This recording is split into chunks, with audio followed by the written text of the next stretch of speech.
High বন্ধুরা, বৈশাখী রান্নাঘরে আপনাদের সবাইকে স্বাগত। আশা করি সবাই ভালো আছেন, সুস্থ আছেন। আজকে আমি একটা নতুন রেসিপি আপনাদের সঙ্গে শেয়ার করতে চলে এসেছি। স্ন্যাক্সের রেসিপি, চিকেন পপকর্নের রেসিপি, একদম কেএফসির মতো খেতে। প্রথমে আমি এখানে সলিড চিকেনগুলো পাতলা পাতলা করে কেটে নিয়েছি।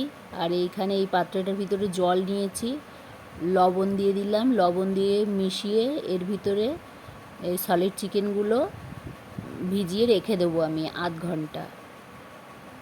এই যে আধ ঘন্টা ঢাকা দিয়ে রেখে দেবো।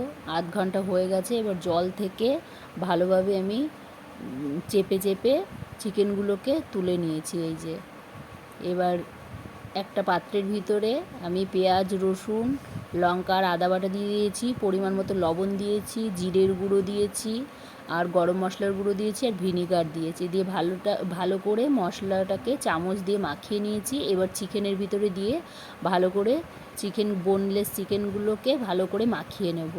মাখিয়ে আবার আমি 15 মিনিট রেখে দেবো। এবার আমি এই কাপটার 1 কাপ ময়দা নিয়েছি আর হাফ কাপ কর্নফ্লাওয়ার নিয়েছি। নিয়ে ভালো করে ময়দার সাথে কর্নফ্লাওয়ারটা ভালো করে মিশিয়ে দেব। এবার পরিমাণ মতো লবণ দিয়ে দিলাম, আর একটু আদা, রসুন আর লঙ্কা বাটা দিয়ে দিলাম। দিয়ে ভালো করে ময়দাটার সঙ্গে একদম মিশিয়ে নেব হাত দিয়ে। এই যে আমি হাত দিয়ে ভালো করে মিশিয়ে নিচ্ছি, যাতে কোথাও দলা বেঁধে না থাকে।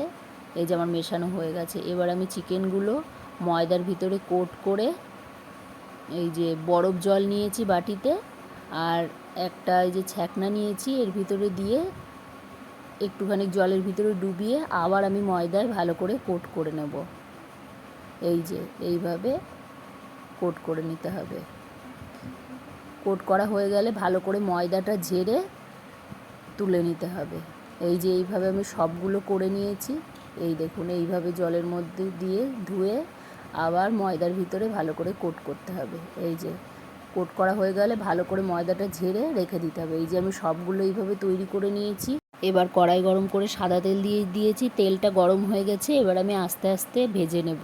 আপনারা ময়দায় কোট করবেন, অল্প করে করে নিয়ে ভেজে নেবেন। 2-1টা করে ভেজে নেবেন। এই দেখুন আমার 1 পিঠ ভাজা হয়ে গেছে, উল্টিয়ে দিচ্ছি। আর লাল লাল করে ভেজে নিতে হবে। আর গ্যাসটা মিডিয়াম আঁচে রেখে দিতে হবে, নাহলে চিকেনগুলো সিদ্ধ হবে না। এই দেখুন হয়ে গেছে, চিকেন পপকর্ন রেডি হয়ে গেছে, তুলে নিয়েছি।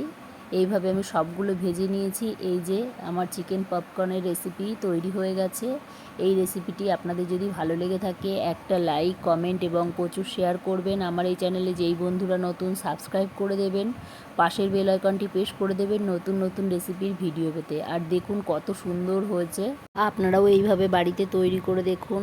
কেমন লাগলো অবশ্যই কমেন্টে জানাবেন। খেতে খুব মচমচেও হয়েছে। আজকে এই পর্যন্তই। আবার অন্য কোনো দিন অন্য কোনো নতুন রেসিপি নিয়ে চলে আসবো।